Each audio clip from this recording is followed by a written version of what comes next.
Hey everybody, welcome back to my channel. As I am walking back home to my apartment, I just came from meeting with the current chief that's been assigned to Mframandwe, which is the village in where I bought the 2 commercial plots, or the plots that I have deemed for commercial. And I want to be honest with you. This whole scenario and situation really and truly kind of depletes your energy in a little way, because of the lack of integrity. I think it is. That's what I would consider it, lack of integrity. So I purchased the 2 plots at a price.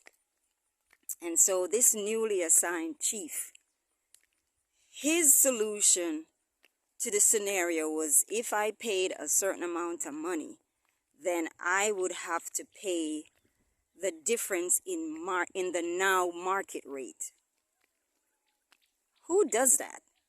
So that was his initial solution, because he was told that I paid, say, price $500, right? And according to him, now that they're selling the plots for, say, $600, his solution was that I paid a difference to bring it back up to the market rate. Who does that? I was like, what? That wasn't even presented to me. I'm just hearing about it now, for the first time that I met with him. And I'm going to be honest with you. To be honest with you, I don't want to disrespect Ghana's tradition with their chief and everything, but it came off very obnoxious and very, I've never heard such a thing. Why would I purchase something yesterday, and because the market changed today, then I should pay the difference to match today's rate? Who does that? Anyway, I guess the ancestors was in my favor. I'm very grateful. I'm just expressing my experience and what I was told, and of course my perception of the whole thing. And again, I'm not here to disrespect anybody's stool, anybody's chieftaincy. I'm just trying to point out the inconsistency that tends to happen between diasporan and Ghanaian when it comes down to purchasing land. For me, this was to me, it was a non-issue, because I purchased land, it was signed, I got my indentures, everything is done. So why am I being dragged into family affairs? Anyway, so he found out that the price that I was charged was actually the market rate, the current market rate. So he said, okay. He was told one thing, and now he understood something different, so it's okay. Wow. And I can go ahead and do my work that I have intended on doing. It's just that they're asking that I wait for 2 weeks more, until his official installment, and then new documents, new indentures are going to be written up and signed for me, in order for me to have my correct signature, or the current signature of the current chief. So I thought it was kind of interesting of how things unfold. Hi, good afternoon. But it seems to be okay, and I'm going to move forward. I told him, I said, look, I'll honor and respect your installment, the tradition pertaining to your installment, and I will wait until after your installment to start my work. But for anybody out there that's listening, this is a very, very terrible feeling for somebody who is looking to purchase land. And the funny part about this is not the first time. This has been ongoing for years and years and years of diasporan coming or moving to Ghana and wanting to do things, wanting to create something positive for the community or even for themselves for that matter, but wanting to do something positive.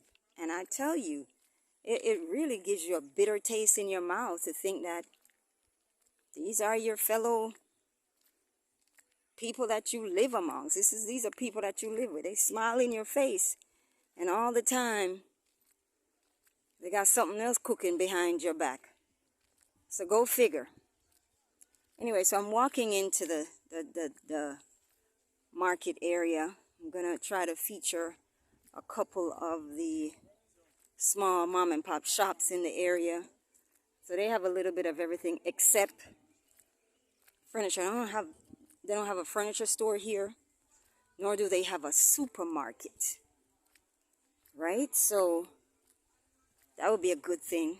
And they don't have anywhere that the kids can actually go and say play, any recreational area. So that's something that's needed. How are you? That's something that's needed, and it would benefit the kids on a whole. And yeah, hopefully for those that are interested, you'll be able to get something without having to go through some of the aggravations I just went through. And let's be clear, my little short spit of an aggravation does not compare to what other people have experienced over the years.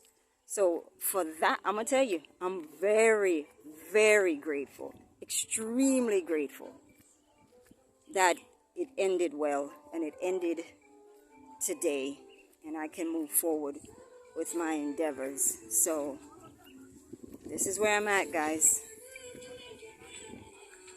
As I said, I'm going to try to feature a couple of the stores. Alright, so they have a few more, again, mom and pop stores around the area. These are small stores. They usually have like just the basic, like Milo, water, juice, like the oil, little things like that the community typically uses. You hear the music. They're all about, just like in New York, when you walk around, you can hear music coming out of every hole. That's how it is here too.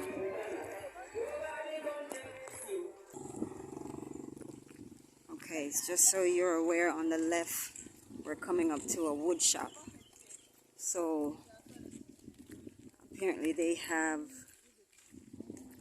all types of machinery to cut, make.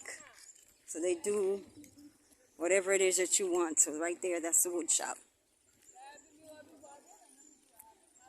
And the representative that I spoke with the once or twice that I've been there was very pleasant, very receptive. So there you go. That's on the way into town.